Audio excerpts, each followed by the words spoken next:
वृषभ राशीवाल्यांनो, 7.5 येते, पण ती तुमच्यासाठी शिक्षा नसून एक नवीन संधी असेल. वृषभ रास चंद्ररास असेल तुमची, तर त्याची 7.5 सुरू होते 2027 जून पासून आणि 7.5 वर्ष म्हणजे साधारण जुलै 2034 पर्यंत ही 7.5 असणार आहे. 7.5 वर्षाचा काळ असतो, कारण शनिदेव प्रत्येक राशीत अडीच वर्ष असतात. आता मीन राशीत आहेत. आता 2027ला शनिदेव मेष राशीत जातील. मेष राशीत गेल्यामुळे वृषभ राशीला 7.5 चालू होते जून 2027 पासून आणि ती पुढे 7.5 वर्ष असणार. आता ही चंद्ररास जी वृषभ आहे ती तुमच्या कुंडलीमध्ये कुठे येते त्याच्यावर अवलंबून आहे की तुम्हाला ती 7.5ची फळं कशी मिळतील. पण कशी मिळाली तरी एक लक्षात ठेवा की 7.5 ही शुभ असते. 7.5 मध्ये वाईट काही होत नाही. हे आपल्या कर्मांचा पाळा असतो. आपण जी काही कर्म केलेली असतात त्याचाच हिशोब इकडे चुकवला जातो. हा, थोडीशी माणसांची किंमत कळते, शारीरिक त्रास थोडासा जाणवतो, आर्थिक त्रास सुद्धा सहन करावा लागतो. आता तुमची वृषभ, मी म्हटलं तसं वृषभ चंद्ररास कुठे आहे तुमच्या कुंडलीत त्याच्यावर अवलंबून आहे.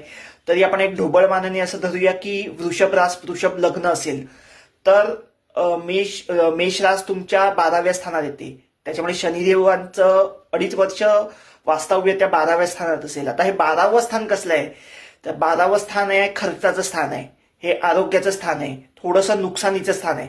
त्याच्यामुळे ही पहिली 2.5 वर्ष कदाचित असं होऊ शकेल की तुम्हाला तुमचे खर्च वाढतील, अचानक काहीतरी आजारपण येईल, अचानक काहीतरी संकट अडचणी असे येऊ शकतात. पण ती तुमची परीक्षा असते. ह्याच्यात तुम्ही त्या परीक्षेत कसं उतरता हे सगळं शनिदेव बघत असतात. त्याच्यामुळे संकट अडचणी हे प्रत्येकाला असतातच. त्यामुळे 7.5 आहे म्हणून माझं वाईट होतंय किंवा 7.5मुळे माझं आयुष्य संपलं, ह्याच्यात मरण येतं वगैरे, ह्या सगळ्या अंधश्रद्धा आहे असं काही नाहीये. मी नेहमी सांगतो की 7.5 ही चांगलीच असते. जे काही होतं ते आपल्या चांगल्यासाठीच होतं. तुमच्यासाठी एक सल्ला असा आहे की 7.5 जेव्हा तुमची चालू होईल 2027 रोजी, जून महिन्यापासून, जून 2027 पासून, तेव्हा पहिली 2.5 वर्ष जे असतील ते थोडंसं खर्च तुमचे वाढू शकतात. खर्चांवर नियंत्रण ठेवायला हवं. त्याच्यामुळे अजून 1 वर्ष तुमच्या हातात आहे. आता 2026 चालू झालंय. आत्तापासून तुम्ही खर्चावर नियंत्रण ठेवा. अनावश्यक खर्च टाळा. जे काही गरज नाहीये, उगाच हॉटेल पार्टी, बाहेरचं खाणं, हे जर काही गरज नसेल तर तेवढी सेव्हिंग, तेवढं आर्थिक बचत करत राहा. कारण 2027ला तुमचे थोडेसे खर्च वाढू शकतात, कुठल्याही बाबतीत असतील ते. मी म्हटलं तसं हे ढोबळमानाने सांगतोय, प्रत्येकाच्या कुंडलीवर अवलंबून आहे की त्यांना कशी फळं मिळतील. तरी पण असं होऊ शकेल की तुमचे ते खर्च वाढू शकतील. त्याच्यामुळे तुम्ही आत्तापासून थोडीशी सेव्हिंग केलीत ना, आत्तापासून काही पैसे बाजूला केलेत, एखाद्या FD केली, जे काही तुम्हाला शक्य असेल, पैसे बाजूला केली, सेव्हिंग केली, तर ते पुढे भविष्यात तुम्हाला त्याचा उपयोग होऊ शकेल. त्याच्यामुळे 7.5 आली तरी घाबरून जाऊ नका. 7.5 मध्ये कोणाचं काही वाईट होत नाही. चांगली कर्म ठेवा, देवाचं नाव घ्या, शनिदेवाचा जप करा, जेणेकरून मानसिक त्रास तुम्हाला होणार नाही.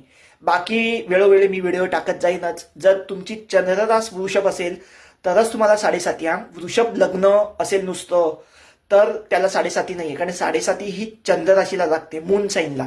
त्याच्यामुळे जर तुमची वृषभ ही चंद्ररास असेल तर तुम्हाला 7.5 आहे. पण बाकी मी वेळोवेळी व्हिडिओ टाकीन. जर आपल्या चॅनेलला सबस्क्राईब केलं नसेल, फॉलो केलं नसेल, अशा नवीन व्हिडिओसाठी आत्ताच फॉलो करा. बाकी देवावर विश्वास ठेवा, पुढे सगळं काही छान होणार आहे.